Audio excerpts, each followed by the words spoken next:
Elgato have dropped the next generation of audio tech gear microphones. Today, I wanted to talk about this guy right here. Okay, right, let's... Excuse this dodgy looking set, by the way. I'm in the middle of moving homes and everything is just kind of everywhere at the moment. I needed to unbox this and play around with it before I actually moved. I couldn't wait another couple of weeks. Oh, okay, packaging game is on point. If you guys have played Super Mario, you know when Mario eats the mushroom and he grows up? That's what happened to the original Stream Deck Plus. It grew up. It got bigger. Oh my God, it's huge. Oh. Oh, it's so good looking. Oh, wow. Okay, so first question is, we can still customize the dials. These pop off, that's great to know. In terms of feel and texture, it feels and looks exactly the same as the original Stream Deck Plus. I think the buttons may have been changed slightly because they feel a little bit more tactile, but because it's heavy duty, you don't necessarily move it around as much when you're tapping the buttons. It is a lot heavier than the original Stream Deck Plus. Look at the size of this thing, all the buttons, the dials. This is dream stuff right here. For anybody who's been enthusiastic about Stream Deck for a while, how many buttons are there? 1, 2, 3, 4, 1, 2, 3, 4, 5, 6, 7, 8, 9, 36? 36 classic keys. It's a grown-up version. Now, I don't think there's anything else in here. We do have a little baggie of parts, which of course is the USB-C cable. Now, I'm obviously not going to be using this with my Mac full time, but I'm going to plug it in now just so we get a feel for this thing. Oh, look at it. Oh, it's so pretty. So straight off the rip, I'm super impressed with this thing. There's not much to say in terms of performance and things like that. It's the exact same thing as the original Stream Deck Plus, just way bigger. And I think this one is made specifically for anybody who's really focused on audio controls and things like that. Because of all the new products, this is going to be your command center when it comes to controlling mixes and your channels and your microphones, all of the audio levels, your effects. Cool. So I'm not going to spend any more time yapping and showing this thing off physically because it's exactly what you expect it to be. It's the most overpowered extreme Stream Deck. What I am going to do is go over to the main PC and show you how to set up Wavelength 3.0 and use this device to control every single element of your audio without any issues whatsoever. Okay, so we're here at the PC. You've probably seen the unboxing. And of course, if you haven't already seen my complete setup guide and tutorial on how to use Wavelength 3.0, that's probably something you should watch before watching this video, but let's go ahead and set up all of the wavelength stuff with the Stream Deck Plus XL.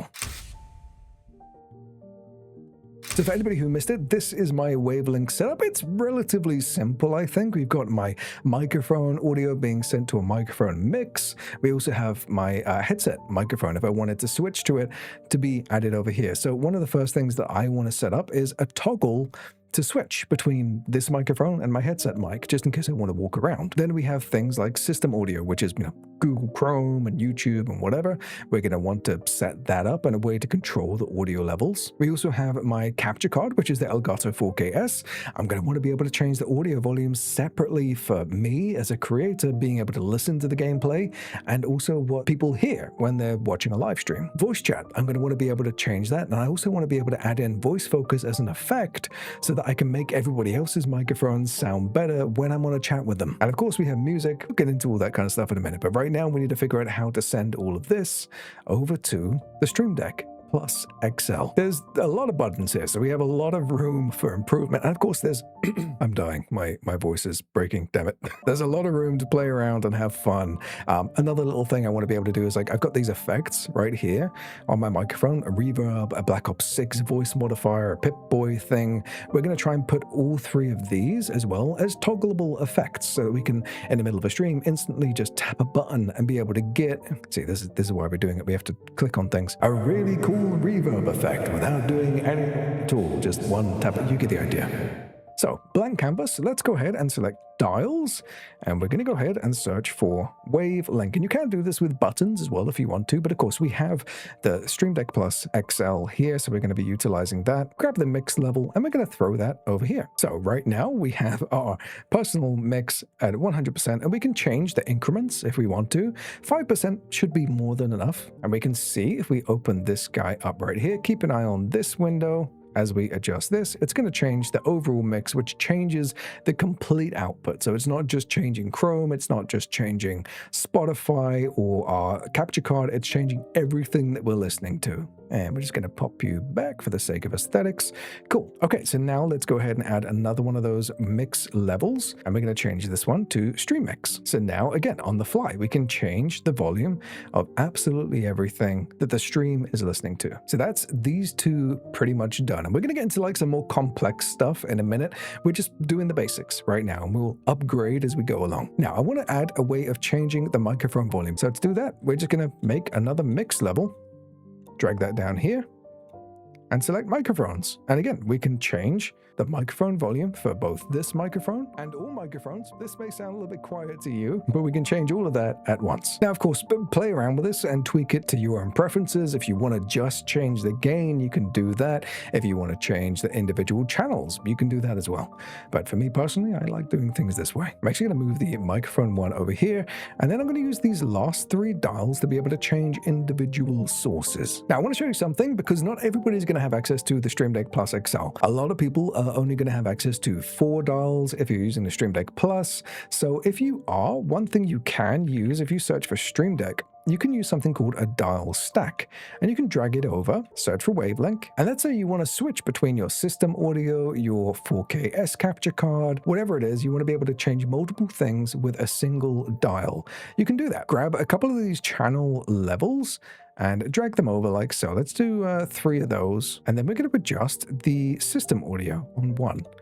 We're going to adjust the capture card on another, and we're going to adjust the music on another one. Then of course you're going to want to rename them, so we're going to call this one system, this one is going to be called 4KS, and this one is going to be called music. You can change the icons as well just for that clarity when you look at it, but essentially what this does is gives you a bunch of different things you can change at once. So right now we're looking at just changing the system audio. We can press into the dial and we can change it to the 4KS. Tap it again and we can change it to music. So this is a really great way if you don't have 6 dials on your Stream Deck of just combining all of those sources like so and just switching between them. I'm actually going to be using the dial stack to control all of my personal stuff and then also all of my stream stuff completely separately. So I want to have one dial to control all of these. I want to have another dial to control all of these. So we've got an empty dial stack right here. And I'm going to add in all of my personal mix sources. So let's go ahead and do channel level. We're going to have system, 4KS, voice chat, and music. Then on each of those, we're going to select the personal mix, personal mix, personal mix, personal mix. Awesome. So right now, if I go ahead and turn this dial like so, you can see that I'm only adjusting the volume for what I can hear from my system audio like so. Then what I'm going to do, I'm actually going to go ahead and just copy this and paste it onto the next dial, go into it, and I can change from personal mix to stream mix. Now you probably want to color code these or something like that to make it a little bit more easy to read so you know the difference between them. But essentially I know that this one is going to control what my stream hears, and then this dial is going to be what I hear from all of those sources. I'm actually going to rename all of these for the sake of clarity. I'm going to put PM for personal mix and then system, and then do the same for all of the other ones. Nice. Okay, so we've got a very basic setup on controlling all the dials and things like that. This last dial here, what I could do is I could actually go ahead to control my brightness, for example, for all of my lights, and let's change this to 5%. So now I can control both of my lights at the same time using this. Next, I think I want to go in and add mute toggles. If you're using the Stream Deck Plus or the Plus XL, you can actually just tap on the screen for the different mixes and you can mute them and unmute them like so. So you don't have to muck around with the keys up here, wasting them to add mute switches. But again, that's completely up to you how you want to do things. Now let's start having some fun. I want to go ahead and add in those effects, toggling voice focus on and off, but also reverb effects and things like that we spoke about before. So we already have everything set up from the video where we did a basic tutorial on how to use wavelength. We got the voice focus effect, and we have these 3 at the bottom that I want to have an on-off switch for. So let's go ahead and just grab the audio effect, drag it over. And what's really, really cool is with this new official version of Wavelength 3.0, we have a toggle option, so we can turn the voice effect on and off, but also a hold option. So as an example, let's go ahead and add in that reverb effect like so. We're going to call this one reverb. And we have our very basic toggle. So we tap the button and all of our audio is going to get that reverb effect applied. Nice. Okay, cool. But if we change this to hold, it's only going to apply the effect when we hold the button. So as soon as I let go, it's going to release that effect. I think that's pretty damn cool. I'm going to add in a couple more effects over here. So we've got the Black Ops 6 voice modifier, BO6 radio, and then we have this one here. Let's add in the Pip-Boy voice effect like so. Nice. At the very top here, I'm actually going to be adding another effect to toggle voice focus on and off. Boom. So voice focus is now turned off at the tap of a button. This is what it sounds like with voice focus turned off. And this is what it sounds like with voice focus turned on. Next up, I want to make a multi-action that lets us switch between our microphone here and the microphone on the headset. You could also do this with like a lav mic or a shotgun. For me personally, I just like having the ability to toggle this one on and off as I walk around the room so that people don't lose contact with me. Now, the audio is going to be a little bit strange as I switch to the headset mic, but bear with me, okay? So to do this, we're actually going to grab a multi-action switch, drag it over like so, and then we're going to go into Wavelink and grab a channel level. On page 1 of the multi-action, we're going to be going to mute, and then we're going to go to mute rather than toggle. And this is for our primary microphone, which is going to be, for me, the Wave DX. We're going to copy this, and then we're going to paste it underneath. And then, because I have my headset microphone right here, also going into the microphones mix, we're going to do the same thing, but this time we're going to say unmute to that headset mic. And to make things a little bit easier and a little bit faster, we can actually reduce the delay between switching from this action to this action. And now, as I adjust my headset mic, what we're going to do is put this one down here on the second page, just copy and paste from the previous, and then we can reverse them. So whereas the Wave DX was originally muted, we're going to go to unmute. And whereas the headset mic was originally unmute, we're going to change that to mute. You could use a toggle, but the issue with that is if one is for some reason not muted, then it ends up both playing at the same time. It's better just to have one to mute and one to unmute. Trust me, don't make the same mistake I've done a million times. So now let me grab my headset mic. What's going to happen if we tap this button right here? It's going to automatically switch to my headset mic without any like weird glitchiness or whatever, and then we can just switch back with one tap of a button. How cool is that?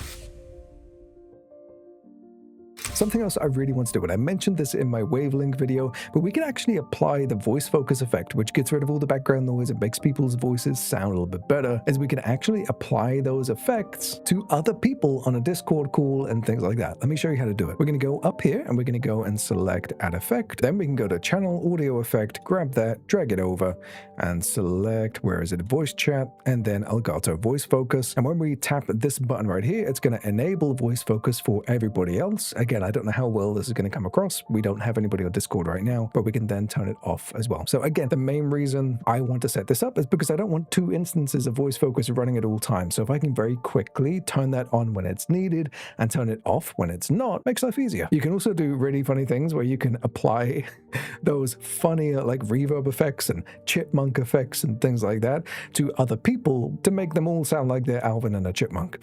I wouldn't suggest doing that. I don't know why you would, but it makes things kind of funny.